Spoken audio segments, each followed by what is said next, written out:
it's funny because here they'll give you a list, like here are the drugs you can take, but here are the drugs you can't take. Mm-hmm. But the ones you can take, it'll destroy you for the rest of your life. But the ones you can't take, it'll make you feel better. Could possibly help you. Yep. With little side effects.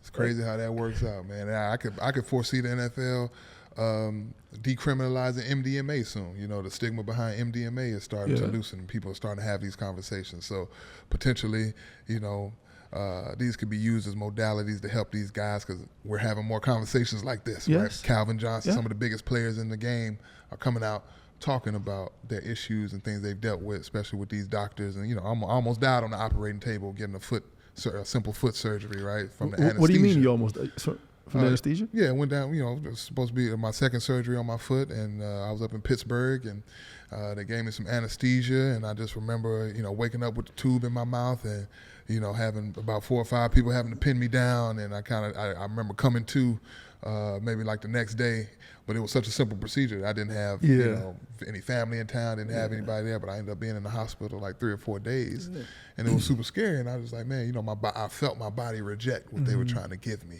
And I think that's one of the biggest keys I've learned through this whole thing is, you know, you got these people around you, and I know everyone thinks they're the smartest thing since sliced bread, but go with your gut, go with your body and your spirit, right? Your body and your spirit is going to let you know a lot of things that some of these experts don't know, right?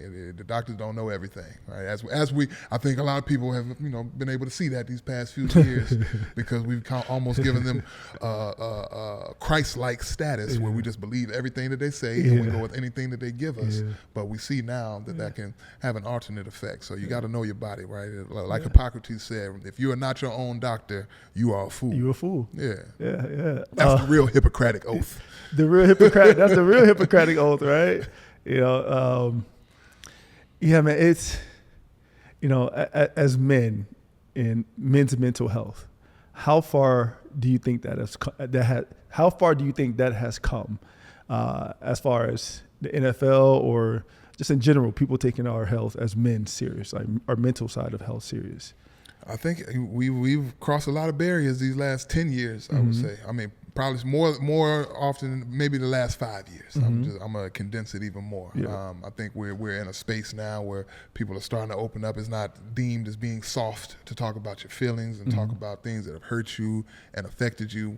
One of the reasons why I started my company, Win with Wes, because I felt like my story was relatable to a lot of people, even if they weren't in sports. A lot of men who, you know, I hate using the term alpha male, but, you know, just for the sake of conversation, guys who consider themselves to be alpha male, who've never talked about the issues they had growing up, never talked about the beatings they got or the feelings of abandonment or watching the drug abuse in their neighborhoods, or I hate to say it, even sometimes being molested, right? Some of these issues that guys will never talk about. Now I've be talking about my issues has opened up a channel to maybe speak on some of these issues because, you know, like they say, the body keeps the score. So a lot of people are still carrying things that they thought they left behind a long time ago, but they have not, right? It shows up in their workplace. It shows up in their relationships. It shows up everywhere. So in your children, you pass it down. In your children, right? Yeah, I had to, you know, do some things in my life that, my father had dealt with, right, that we never talked about. But, you know, when I dealt with it, now all of a sudden it comes up. And I'm like, hey, you know, we could have talked about this and avoided some of these issues. So I'm glad to see which way the conversation's going now. And kudos to brothers like you, man, for opening up platforms like this to even come and talk about this stuff, man. You know, especially, hey, ain't nothing wrong with some intelligent, handsome brothers coming on talking about things that they've dealt with and trauma and vulnerability, man. That's what people need to see, right? Absolutely. And so now I think this is opening up a whole new space, and I'm excited to see where it goes.